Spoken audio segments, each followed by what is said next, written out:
ഞങ്ങളും ക്രൂശിക്കപ്പെട്ട ക്രിസ്തുവിനെ പ്രസംഗിക്കുന്നു. യേശുക്രിസ്തുവിൻ്റെ അതിപരിശുദ്ധമായ നാമം മഹത്വപ്പെടുമാറാകട്ടെ. ദൈവവചനം കേൾക്കുന്ന എല്ലാ പ്രിയപ്പെട്ടവർക്കും യേശുക്രിസ്തുവിൻ്റെ നാമത്തിൽ എൻ്റെ സ്നേഹവന്ദനം. ഒരിക്കൽ കൂടെ യേശുക്രിസ്തുവിൻ്റെ വചനവുമായി നിങ്ങളുടെ മുമ്പിൽ വരുവാൻ വലിയവനായ ദൈവം എനിക്ക് തന്ന ആയുസ്സിനും ആരോഗ്യത്തിനും അവസരത്തിനുമായി ഞാൻ ദൈവത്തെ നന്ദി നിറഞ്ഞ ഹൃദയത്തോടെ സ്തുതിക്കുന്നു.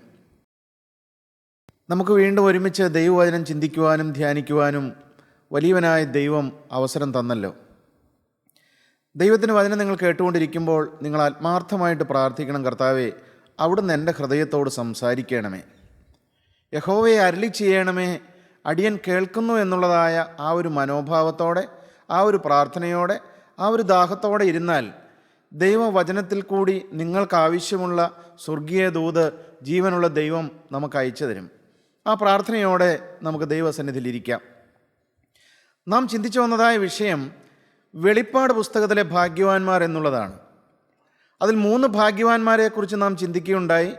ഒന്ന്, ദൈവവചനം കേൾപ്പിക്കുന്നവർ ഭാഗ്യവാന്മാർ. അതാണ് ഒന്നാമത്തെ ഭാഗ്യവാൻ.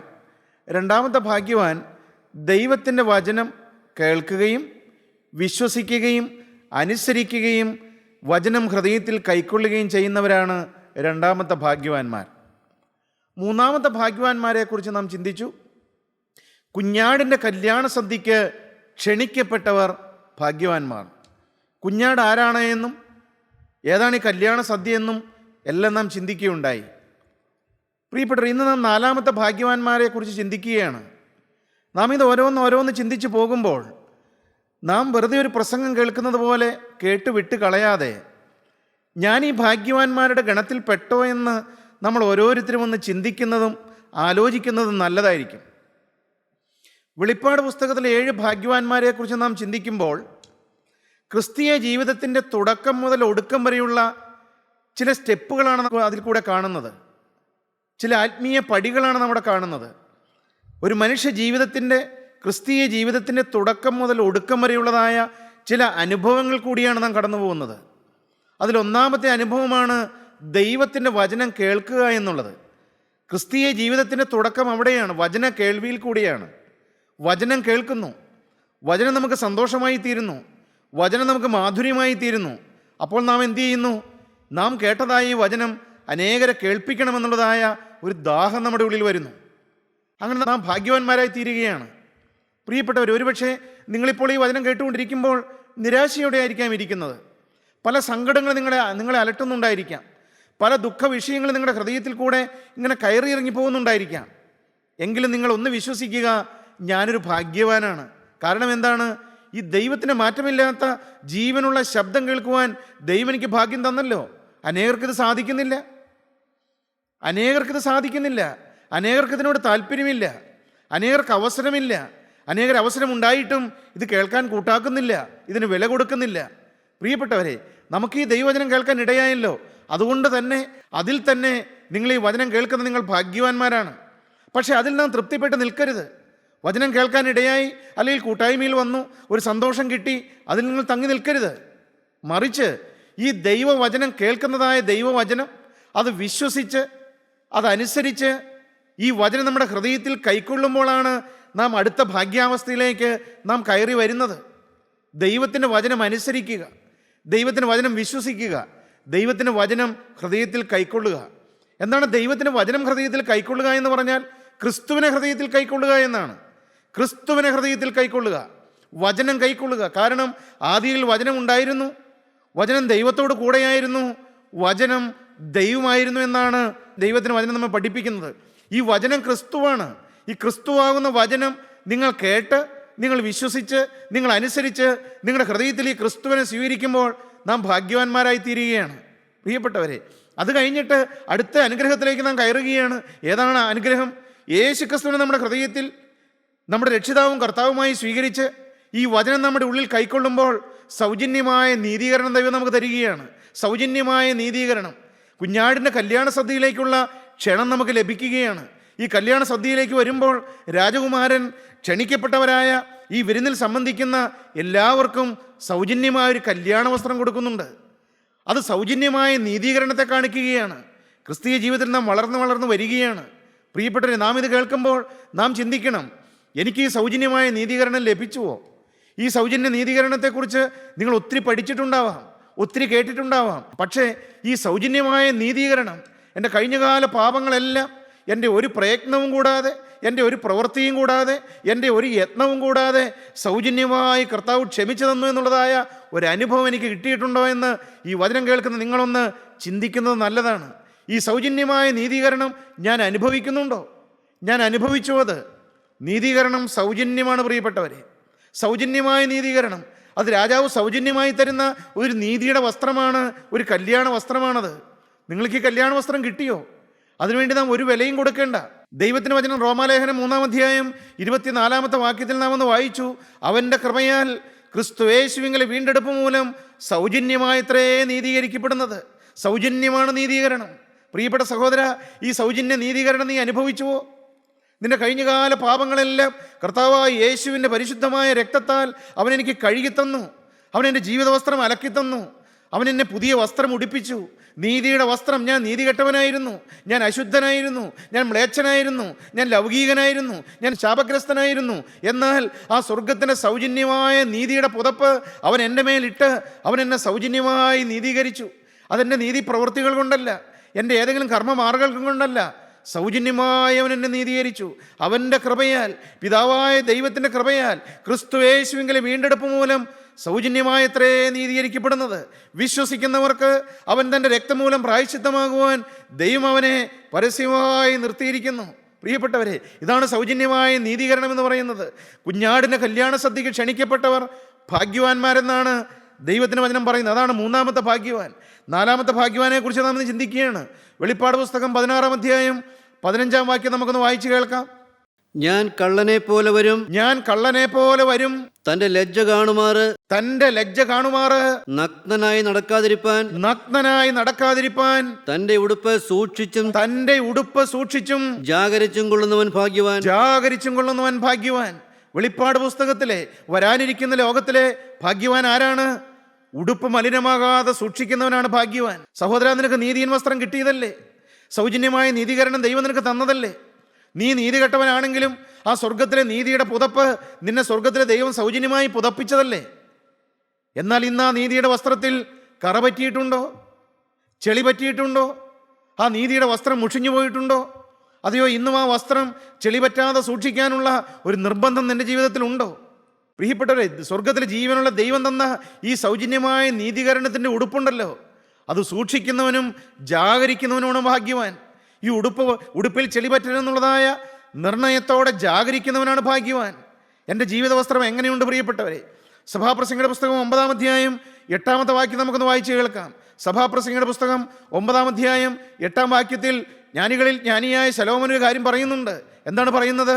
നിന്റെ വസ്ത്രം എല്ലായ്പ്പോഴും വെള്ളയായിരിക്കട്ടെ. ശലോമോൻ പറയുകയാണ്, നിന്റെ വസ്ത്രം എല്ലായ്പ്പോഴും വെള്ളയായിരിക്കട്ടെ, നിന്റെ തലയിൽ എണ്ണ കുറയാതിരിക്കട്ടെ. നിന്റെ തലയിൽ എണ്ണ കുറയാതിരിക്കട്ടെ എന്ന്. ജീവിത വസ്ത്രത്തിൽ കറ പറ്റിയാൽ എണ്ണ കുറഞ്ഞു പോകും. ഈ വസ്ത്രം വെണ്മയായി സൂക്ഷിച്ചാൽ മാത്രമേ ജീവിതത്തിൽ ഈ എണ്ണ, ഏതാണ് പ്രിയപ്പെട്ടവരെ എണ്ണ? അത് പരിശുദ്ധാത്മാവാണ്. ഈ പരിശുദ്ധാത്മാവ് നമ്മുടെ ജീവിതത്തിൽ നിലനിൽക്കണമെന്നുണ്ടെങ്കിൽ, ഈ പരിശുദ്ധാത്മാവിൻ്റെ എണ്ണ വർദ്ധിച്ചു വരണമെന്നുണ്ടെങ്കിൽ ജീവിത വസ്ത്രം വെള്ളയായി സൂക്ഷിക്കണം. നിന്റെ വസ്ത്രം എല്ലായ്പ്പോഴും വെള്ളയായിരിക്കട്ടെ, നിന്റെ തലയിൽ എണ്ണ കുറയാതിരിക്കട്ടെ. പ്രിയപ്പെട്ട സഹോദരങ്ങളെ, നിങ്ങളുടെ ജീവിത വസ്ത്രം എങ്ങനെയുണ്ട്? അതെല്ലായ്പ്പോഴും വെള്ളയായിട്ട് സൂക്ഷിക്കാൻ കഴിയുന്നുണ്ടോ? അതെയോ അത് ഈ ചെളി പറ്റുന്നുണ്ടോ? അതിൽ കറ പറ്റിപ്പോയിട്ടുണ്ടോ? നിങ്ങൾ നിങ്ങളുടെ ജീവിതത്തിലേക്കും തിരിഞ്ഞു നോക്കാമോ? കർത്താവേ, എൻ്റെ ജീവിത വസ്ത്രം എങ്ങനെയുണ്ട്? അതിൽ കറ പറ്റിയിട്ടുണ്ടോ? ഇതിലൊരു കറ പറ്റരുതെന്നുള്ളതായ നിർബന്ധം നിങ്ങളുടെ ജീവിതത്തിലുണ്ടോ? നിങ്ങളുടെ ജീവിത വസ്ത്രം നിങ്ങൾ സൂക്ഷിക്കാറുണ്ടോ? 1 യോഹന്നാൻ്റെ ലേഖനം 5-ാം അധ്യായം 18-ാം വാക്യത്തിൽ സ്നേഹത്തിൻ്റെ അപ്പോസ്തലനായ യോഹന്നാൻ എന്താണ് പറയുന്നത്? ദൈവത്തിൽ നിന്ന് ജനിച്ചിരിക്കുന്നവൻ ആരും പാപം ചെയ്യുന്നില്ല എന്നും നാം അറിയുന്നു. ദൈവത്തിൽ നിന്ന് ജനിച്ചവൻ തന്നെത്താൻ സൂക്ഷിക്കുന്നു. പ്രിയപ്പെട്ടവർ, ദൈവത്തിൽ നിന്ന് ജനിച്ചവൻ തന്നെത്താൻ സൂക്ഷിക്കുന്നു. ദുഷ്ടനവനെ തൊടുന്നതുമില്ല. ദുഷ്ടനവനെ തൊടുന്നതുമില്ല.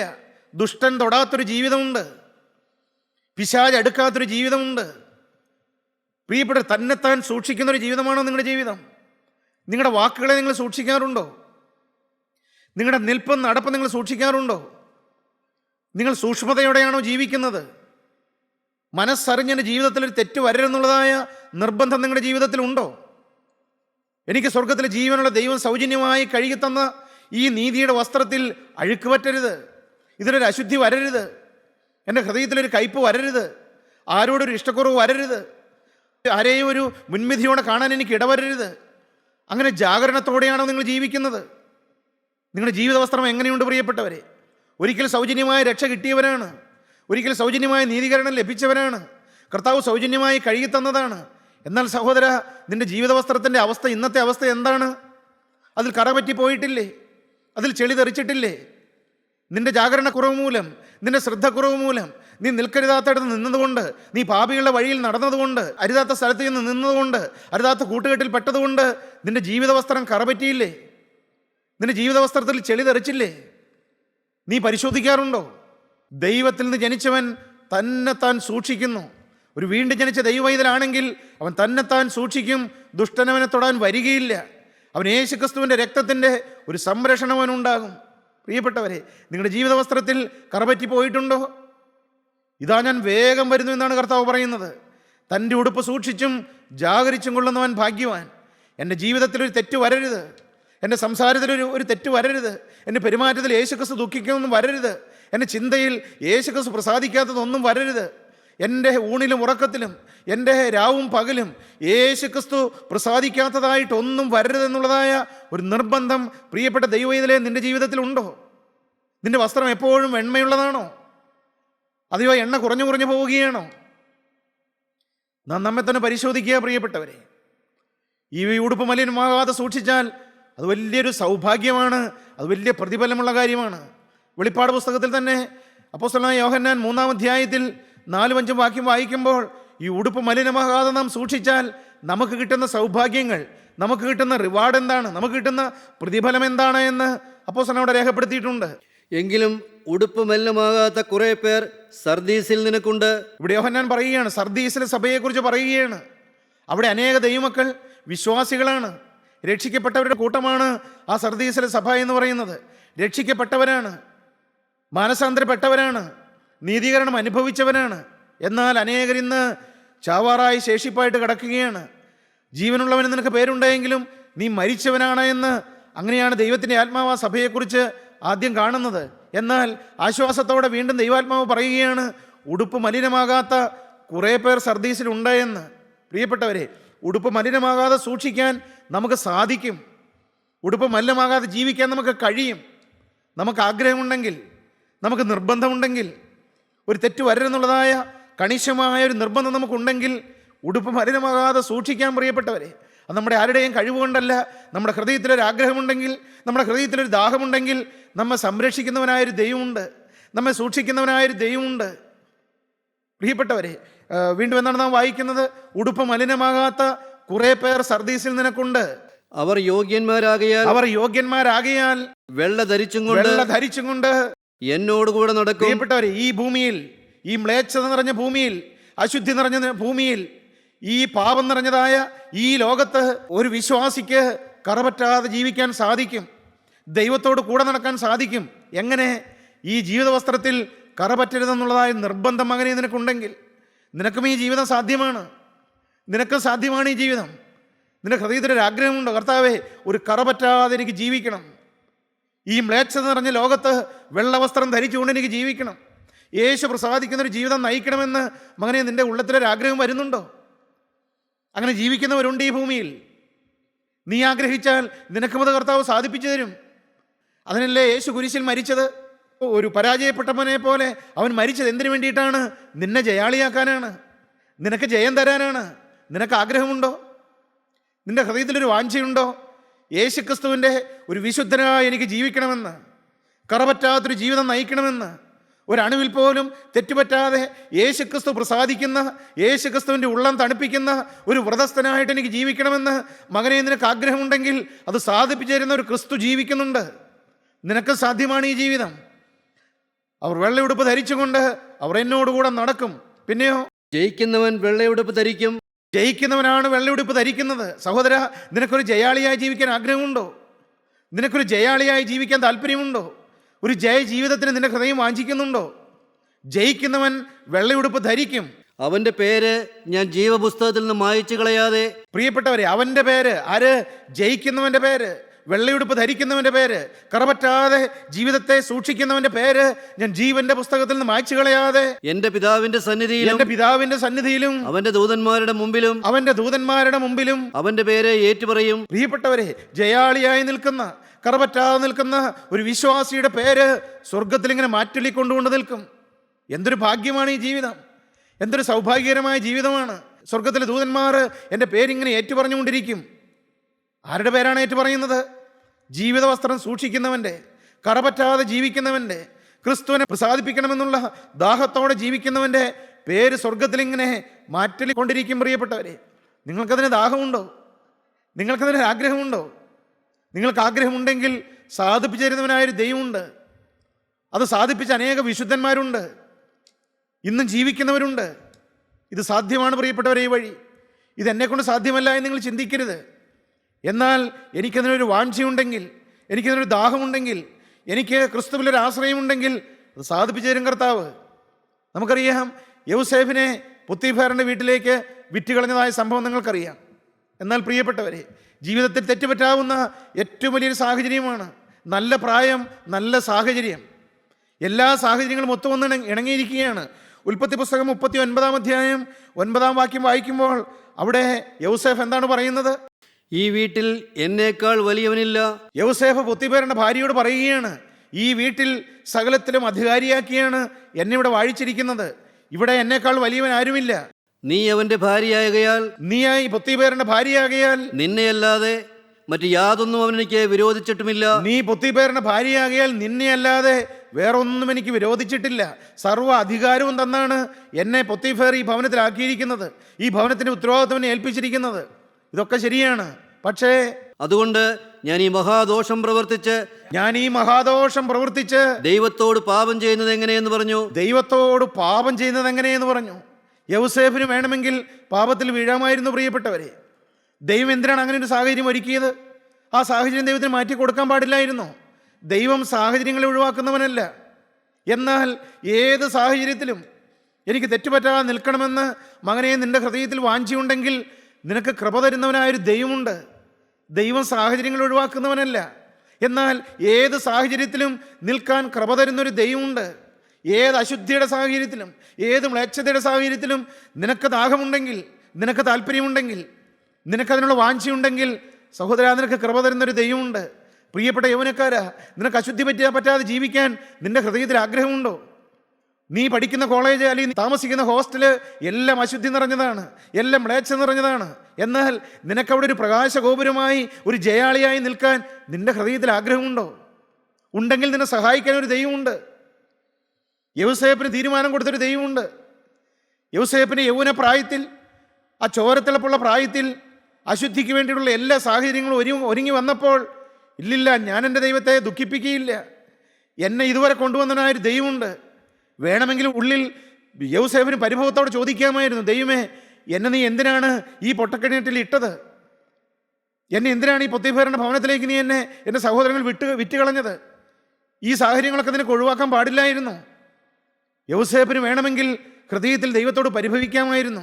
ഒരു പരിഭവമില്ല യൗസേപ്പിന്, പ്രിയപ്പെട്ടവരെ. കാരണം യൗസേപ്പിന് അറിയാം, എന്നെ കാണുന്നവനായൊരു ദൈവമുണ്ട്, എന്നെ അറിയുന്നവനായൊരു ദൈവമുണ്ട്, എന്നെ സ്നേഹിക്കുന്നവനായൊരു ദൈവമുണ്ട്.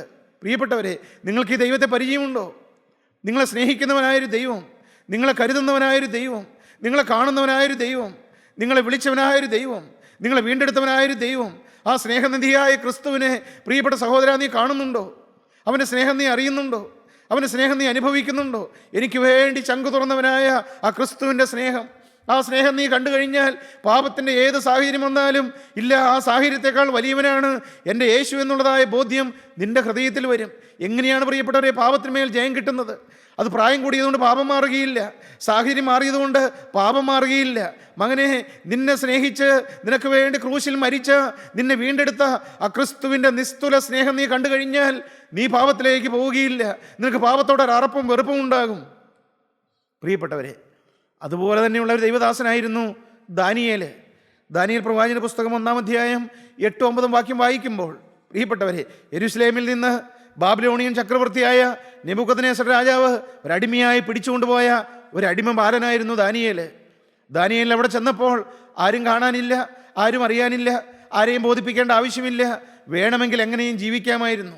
എന്നാൽ ദാനിയേലിൻ്റെ ഹൃദയത്തിൽ ഒരു നിശ്ചയമുണ്ടായിരുന്നു, ഒരു നിർണയമുണ്ടായിരുന്നു, ഒരു ഉറപ്പുണ്ടായിരുന്നു.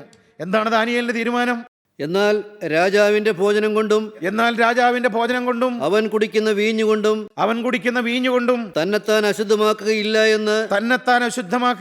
എന്ന് ദാനിയേൽ ഹൃദയത്തിൽ നിശ്ചയിച്ചു. പ്രിയപ്പെട്ടവരെ, ദാനിയേലിന്റെ ഹൃദയത്തിൽ ഒരു നിശ്ചയമുണ്ടായിരുന്നു. ഇന്ന് അനേകർ നാവുകൊണ്ട് തീരുമാനങ്ങൾ എടുക്കുന്നുണ്ട്, പുറമേ തീരുമാനങ്ങൾ ഏറ്റുപറയുന്നുണ്ട്. എന്നാൽ സഹോദര, നിന്റെ ഹൃദയത്തിലൊരു നിശ്ചയമുണ്ടോ? നിന്റെ ഹൃദയത്തിലൊരു നിർണയമുണ്ടോ? നിന്റെ ഹൃദയത്തിലൊരു തീരുമാനമുണ്ടോ? യാതൊരു കാരണവശാലും ഞാൻ എന്നെ തന്നെ അശുദ്ധമാക്കുകയില്ല, ഒരു അശുദ്ധിക്ക് എന്നെ കിട്ടുകയില്ല, എൻ്റെ കർത്താവ് ദുഃഖിക്കുന്ന ഒന്നും വരികയില്ല. നിന്റെ ഹൃദയത്തിലെ ആഗ്രഹമുണ്ടോ? എൻ്റെ ജീവിത വസ്ത്രത്തിലൊരു കറപറ്റ ഞാൻ സമ്മതിക്കുകയില്ല. കാരണം കഴിഞ്ഞകാല ജീവിതം കറപറ്റിയ ജീവിതമായിരുന്നു. എന്നാൽ സൗജന്യമായി കർത്താവ് എനിക്കത് കഴുകി തന്നു. അവനെന്നെ സൗജന്യമായി നീതീകരിച്ചു. എന്നെ നീതീകരിച്ചതായ ആ തിരുരക്തത്തെ ഇനി ഞാൻ മലിനമാക്കുകയില്ല, ആ സ്നേഹത്തെ ഞാൻ ഇനി മുറിപ്പെടുത്തുകയില്ല.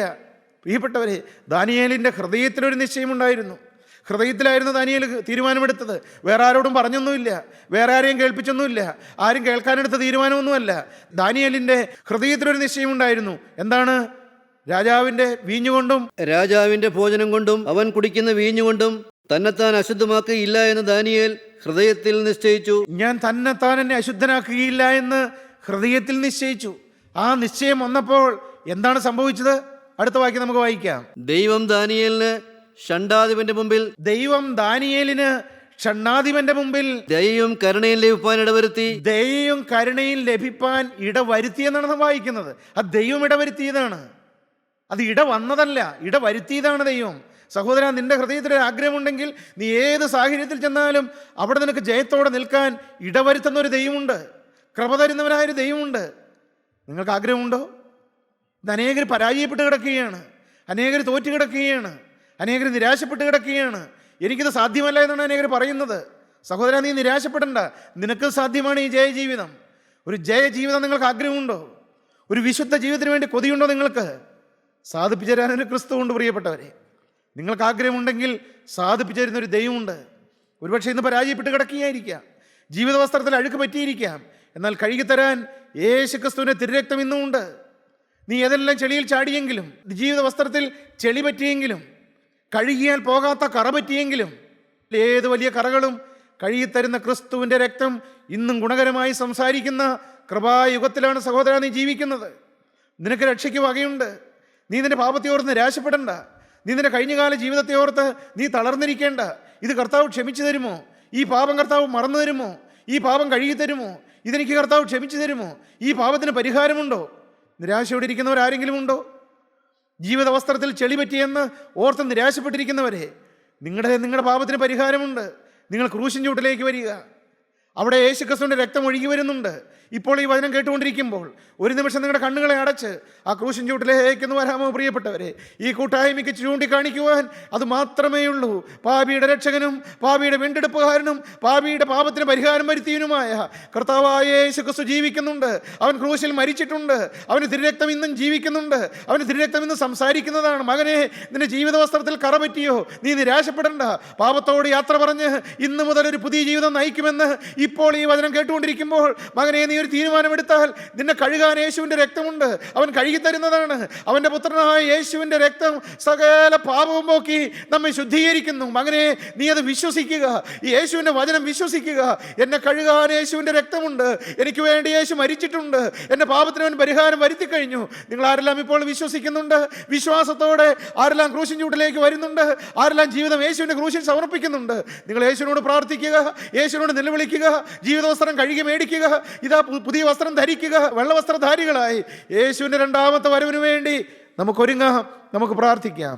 കരുണയുള്ള ഞങ്ങളുടെ സ്വർഗീയ പിതാവേ, ഈ നല്ല ദിവസത്തിനായി ഞങ്ങൾ നിന്നെ സ്തുതിക്കുന്നു. ഞങ്ങളെ കേൾപ്പിച്ച സ്വർഗീയ ദൂതുകൾക്കായി ഞങ്ങൾ നിന്നെ സ്തുതിക്കുന്നു. ഞങ്ങളുടെ ജീവിത വസ്ത്രമാണെന്ന് കഴുകി തരുന്നതിനായി ഞങ്ങൾ നിന്നെ സ്തുതിക്കുന്നു. നിന്റെ തിരുരക്തം കൊണ്ട് ഞങ്ങളെ മുദ്രയിടുന്നതിനായി ഞങ്ങൾ നിന്നെ സ്തുതിക്കുന്നു. ഈ വചനം കേട്ട എല്ലാ മക്കളെയും ഇവിടുന്ന് അനുഗ്രഹിക്കണമേ. എല്ലാവരെയും നീ ആശ്വസിപ്പിക്കണമേ. അവരുടെ ആവശ്യങ്ങളിൽ നിന്റെ കരം വയ്ക്കണമേ. നിന്റെ രണ്ടാമത്തെ വരവിന് വേണ്ടി ഞങ്ങൾ എല്ലാവരെയും ഒരുക്കണമേ.